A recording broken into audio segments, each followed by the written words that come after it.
Le JT Foot Mercato, c'est avec DAZN. Pour la reprise de la Ligue 1, profitez de DAZN et Ligue 1 Plus avec cette offre exceptionnelle. Les détails seront à retrouver en commentaire de la vidéo.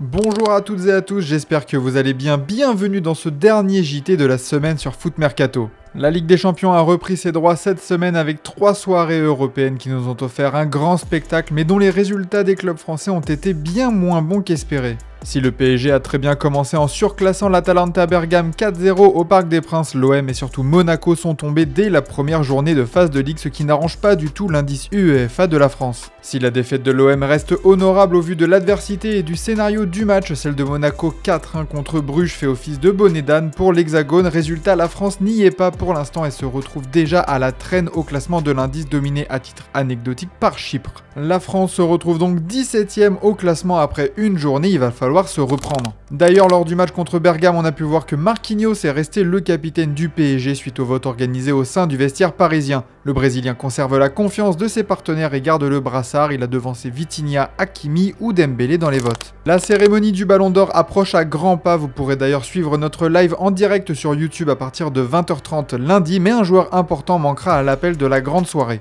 En effet, Kylian Mbappé lui-même a annoncé ne pas prendre part à la cérémonie, qu'il la regardera depuis chez lui. Cette décision fait écho à celle du club madrilène déjà absent du gala l'an dernier, estimant que certains de ses joueurs n'avaient aucune chance de remporter le prix malgré leur performance. Il a néanmoins exprimé son soutien envers son ancien compère du PSG, Ousmane Dembélé, grand favori pour rafler le trophée. Un autre soutien de poids pour l'ailier des Bleus, c'est Thierry Henry. Consultant de la très médiatisée émission CBS Sport Golasso, il a été interrogé sur ses favoris pour le Ballon d'Or, ce à quoi il a répondu de manière très claire, il n'y a qu'Ousmane Dembélé dans sa tête. Quand Jamie Carragher propose de son côté une liste de 6 joueurs, Titi propose 6 fois Dembélé, le message est clair. Et d'ailleurs, à quelques jours de la décision, on vous a posé la question sur notre site et selon vous, c'est Ousmane Dembélé qui doit remporter le Ballon d'Or à 66% après plus de 12 000 votes. En France, Chancel Mbemba a porté plainte contre l'OM. Le défenseur central congolais a été présenté par son nouveau club de Lille aujourd'hui et l'équipe nous apprend que le joueur a saisi la justice il y a quelques mois pour attaquer l'OM. Selon le quotidien, Mbemba accuse l'OM d'un harcèlement moral en lien avec sa mise à l'écart et de pression pour le forcer à être transféré tout en lui imposant un intermédiaire étranger. Pour rappel, Mbemba avait terminé la saison 2023-2024 dans la peau d'un titulaire portant le brassard de capitaine et quelques semaines après, il était invité à plier bagages et installé dans le loft marseillais. Au final, le défenseur a passé un an sans jouer, refusant de céder à la volonté de ses dirigeants de le transférer. Une période délicate qui avait été émaillée par son altercation avec le bras droit de Mehdi Benatia, Ali Zarak, et par une mise à pied en septembre 2024, ainsi qu'une retenue de salaire. Face à cette situation, son clan a donc décidé de porter l'affaire devant la justice. Le clan Mbemba assure d'ailleurs que les ennuis ont débuté dès la signature du défenseur en 2022 et estime que la façon dont Adrien Rabiot a été exfiltré de l'OM n'est pas un hasard. Sollicité par le journal, le club phocéen ne souhaite pas faire de commentaires, affaire à suivre. De son côté, le PSG commence bien sa saison et a passé un mercato relativement calme avec notamment l'arrivée d'Ilya Zabarny. Mais récemment, des révélations ont été faites par Ali Barat, l'agent de Dean Huijsen, sur un intérêt prononcé du PSG en 2024 quand le défenseur espagnol était à Bournemouth. Luis Campos, comme toujours, a été parmi les premiers à reconnaître son potentiel et en 2024, le PSG était une véritable option. Cependant, Dean pensait qu'il aurait plus d'opportunités de jouer régulièrement à Bournemouth qu'au PSG. Quand le Real Madrid est entré en scène, ils ont montré la plus forte conviction et a présenté un projet parfaitement aligné avec son développement à long terme. À ce niveau, les décisions ne portent pas seulement sur la plus grosse offre financière, elles concernent le meilleur plan de carrière. Pour Dean, le Real Madrid représentait la bonne vision pour son avenir. Après l'échec dans ce dossier, le club de la capitale s'est donc tourné vers son collègue ukrainien cet été.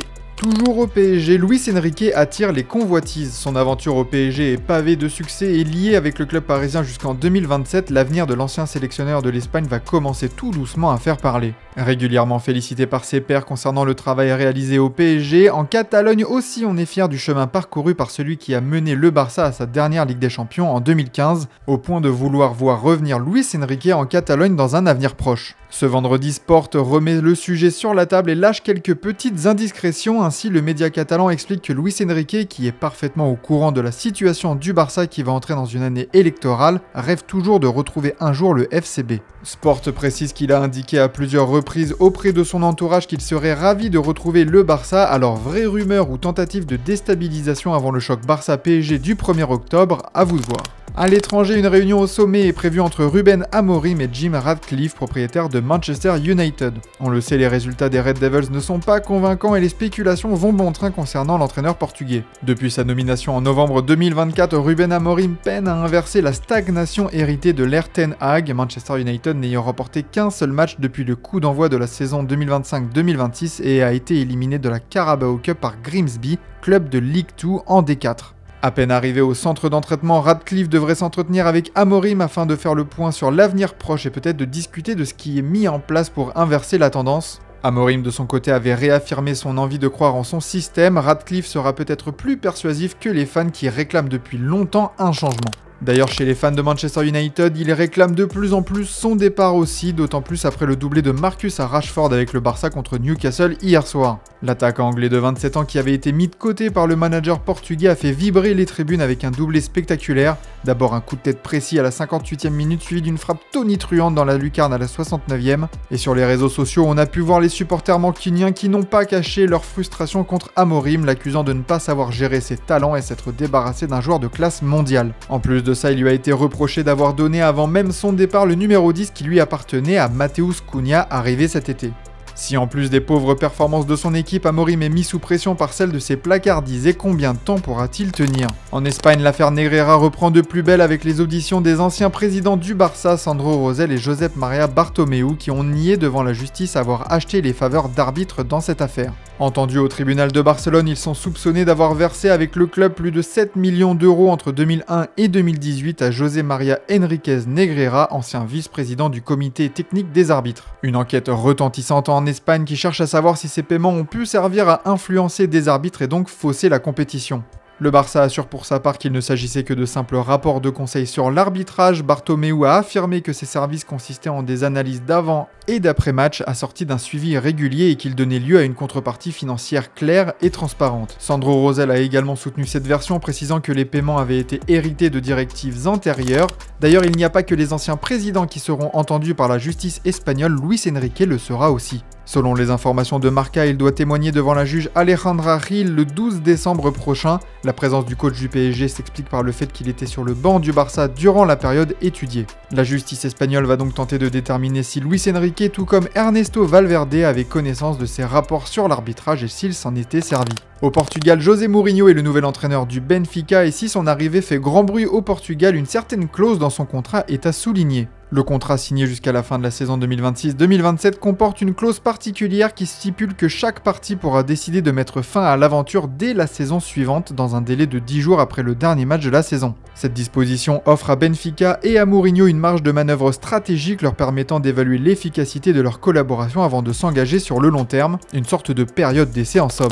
En Argentine, l'héritage de Diego Maradona continue de faire l'objet de batailles judiciaires. Cette fois, c'est l'avocat de la légende argentine Matías Morla ainsi que deux de ses sœurs, Rita et Claudia Maradona, qui se retrouvent dans le collimateur de la justice. Il leur est reproché une gestion présumée frauduleuse de la marque Diego Maradona et de ses dérivés selon l'AFP. Selon le jugement, les biens devraient revenir immédiatement aux héritiers de l'icône du Napoli, notamment ses enfants Dalma, Giannina et les 3 autres membres de la fratrie.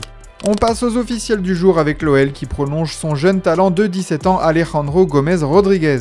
L'Olympique lyonnais est heureux d'annoncer la prolongation du contrat de son joueur jusqu'au 30 juin 2028, seulement un an après son arrivée au club.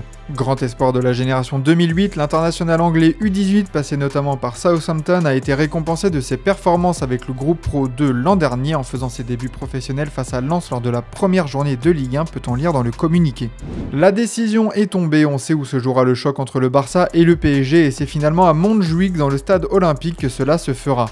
Les travaux de rénovation du nouveau Camp Nou s'éternisent et c'est le club via un communiqué qui a annoncé cette nouvelle sur ses réseaux sociaux. Un Zidane va jouer pour l'Algérie. Si les Fennecs auraient adoré voir Zinedine porter leurs couleurs, ils ont réussi à convaincre l'un de ses 4 fils. La FIFA a en effet confirmé sur son site que Lucas, gardien de but de Grenade en seconde division espagnole, avait changé de nationalité sportive et qu'il était désormais éligible pour l'Algérie. À 27 ans, le natif de Marseille dit donc adieu aux sélections françaises. N'ayant jamais été contacté par Didier Deschamps pour intégrer la rotation des gardiens en équipe de France A, Lucas Zidane a donc logiquement choisi de tenter sa chance pour le pays d'origine de son père. L'annonce fera sûrement grand bruit de l'autre côté de la Méditerranée, d'autant plus que Zidane est désormais candidat à la prochaine liste de Vladimir Petkovic pour les matchs face à la Somalie et l'Ouganda les 9 et 14 octobre, 2 rencontres comptant pour les 9e et 10e journées des éliminatoires du Mondial 2026.